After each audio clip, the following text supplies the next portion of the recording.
The galactic combat arena had witnessed champions from 1,000 worlds, but nothing like Crothmore the Undefeated. Standing 12 feet tall with obsidian carapace and 4 razor-tipped arms, he had dominated the fighting pits for 7 solar cycles. His species, the Vorthak, were genetically engineered for warfare, enhanced reflexes, titanium-laced bones, and neural combat computers that calculated optimal strike patterns in microseconds. When the human delegation arrived for first contact negotiations, Crothmore saw opportunity. These soft, pink creatures barely reached his chest. Their representative fighters looked pathetic, slow, weak, sporting only 2 arms and no visible weapons. Perfect for a demonstration of Vorthak superiority. "I challenge your strongest warrior," Crothmore announced through the universal translator, his voice reverberating through the diplomatic chambers. Ambassador Williams shifted uncomfortably. The human delegation consisted of diplomats, scientists, and a small security detail. No professional soldiers. "With respect, Champion Crothmore, we're here for peaceful negotiations. Your species seeks to join the Galactic Federation," Crothmore interrupted. "All member races must prove their worth in combat. Send your champion, or admit human weakness before the assembled council." The chamber fell silent. 17 different alien species watched with interest. This was politics disguised as sport. If humans backed down, their application would be dead in the water. Williams looked desperately at his security team. All good soldiers, but none were fighters in the arena sense. Then 18-year-old Jake Morrison raised his hand. "I'll do it," the teenager said quietly. Jake wasn't even official delegation staff, just Ambassador Williams' nephew, along for what was supposed to be a routine diplomatic mission and college credit. Tall for his age but lanky, with the kind of awkward proportions that suggested he was still growing into his frame. "Absolutely not," Williams protested. "You're just a kid. I wrestled in high school," Jake shrugged. "Got pretty good at it too."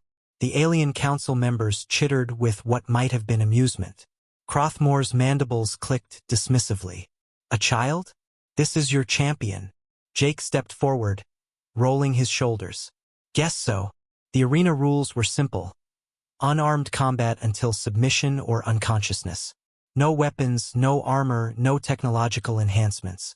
Pure biological capability. Crothmore entered the fighting circle with fluid grace, his combat computer already analyzing Jake's stance, muscle tension, and movement patterns.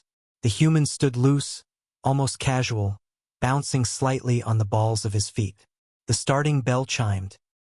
Crothmore lunged forward with lightning speed, all 4 arms striking in a coordinated assault calculated to overwhelm any opponent.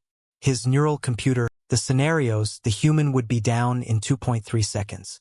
Jake ducked under the first strike, stepped inside the second, and somehow twisted around the 3rd arm while grabbing the 4th. Before Crothmore's enhanced reflexes could compensate, the teenager had used the alien's own momentum to send him crashing to the arena floor. The crowd went silent. Crothmore rolled to his feet, confused but not concerned. A lucky move.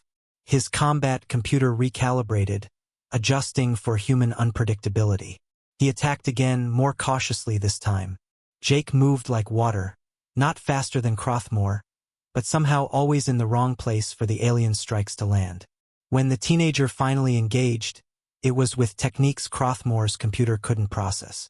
Wrestling moves that used leverage and body mechanics in ways no civilized species would consider.